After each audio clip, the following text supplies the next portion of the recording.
talking about past Newfoundland disasters that occurred.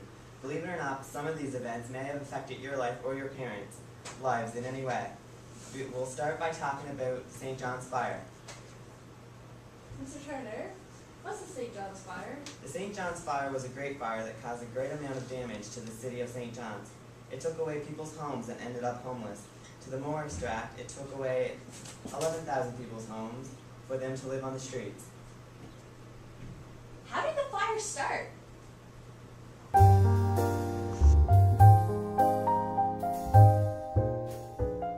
So this is your stable, Mr. Bryan? That's correct, sir. Well, can you tell me what happened here? Oh, man. I was just sitting at the table, and I was eating my lunch. and I come out, and the whole bar is up in flames. I couldn't contain it, sir. At first, it was okay. And then I ran out, and the whole thing's up in flames, sir. My bar is gone. That's it for now, Mr. What was Bryan. the cost of all that? It couldn't have been small, considering the number of homes being taken away and the amount of damage. It says here in our history books, if you turn to page 148, it says, in the Great Fire in St. John's, 1892, 11,000 people lost their homes and a cause of $13 million worth of property damage. Suin? How did they get enough money to pay for all of that damage? Many governments began to step in and help out the people of St. John's. They'd send in donations for the people to build temporary homes.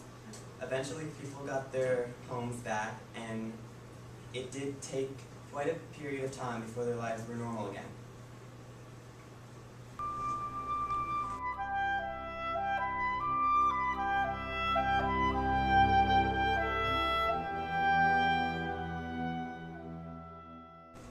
The next disaster we will be discussing today is the Battle of Beaumont Hamel. I'm sorry, sir, and correct me if I'm wrong, but even though war is a disaster itself, how could it affect us as a province? You make an interesting point, Katie.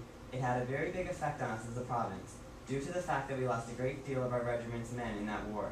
Why did we lose so many men? Well, Joanne, when we went in for battle, we were unprepared for what was going to happen. We didn't have the right equipment, or we didn't have enough men. Actually, it was a little bit of both.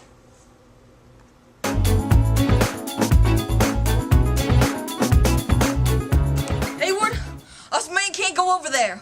We'll all be killed. Do you see the wounds those men came back with? And they're the lucky ones. The rest are probably dead. Clark, my boy, I get what you're saying, but there's nothing we can do about it.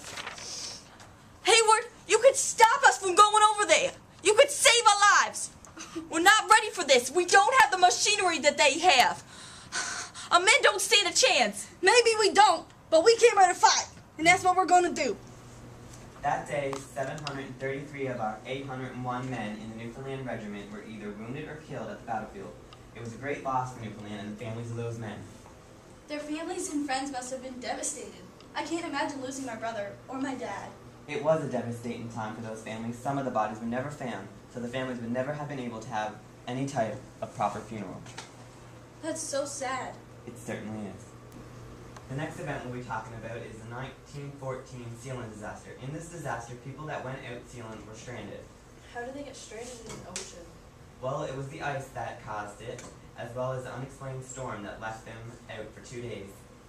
2 whole days out in a blizzard? Yes, 2 full days with little clothing and no way to stay warm.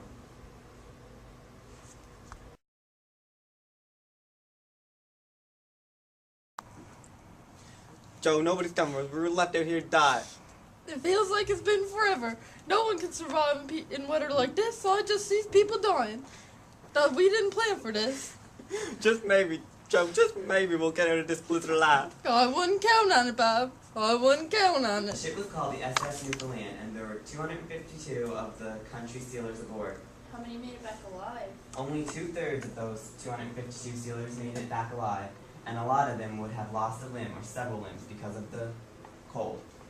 Some were very fortunate, even if they did lose a limb.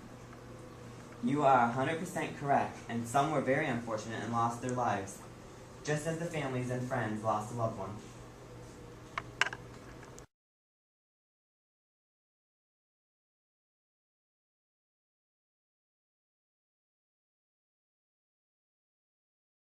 Well, class, that'll be it for today. I hope that you have found the history of our province interesting. There are so many more disasters to learn about, some even more heartbreaking.